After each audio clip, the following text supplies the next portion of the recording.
एक बात बताओ, पर्याय ध्रुव में समर्पित होगी तो ध्रुव का भला होगा कि पर्याय का? भाई साहब मजेदार बात है, ध्रुव तो अनमोला सदा काल शुद्ध है, उसे शुद्ध होना ही नहीं, उसमें कुछ होना ही नहीं, चाहे पर्याय पर की तरफ जाए चाहे पर्याय उसकी तरफ आए, वो तो जैसा है वैसा। ये बात है कि पर्याय निहाल हो जाएगी, गजब की बात है। चर्चा ध्रुव की है, निहाल पर्याय को होना है। ध्रुव का कुछ नहीं होना, ध्रुव तो ज्यों का त्यों है, जैसे का तैसा है, अखंड है। सुनो भाई, पर्याय ध्रुव में समाएगी, अपने पर्याय को अपना स्वर, पर्याय का स्वर मैं गायक पर्याय अपने को मिटाएगी और ध्रुव में समाएगी।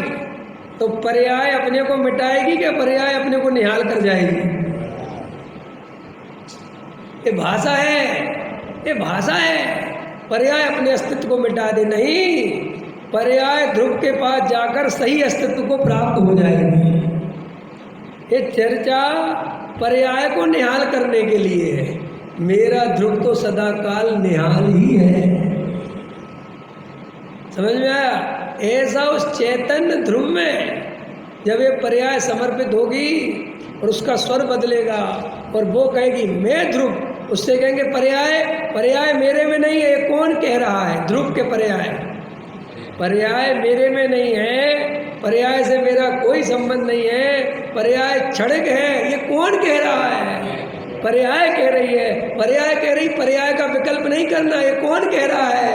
पर्याय कह रही है। समझ में आया? बस ऐसा स्वर जब पर्याय का बदलता है उसका नाम सम्यक दर्शन है।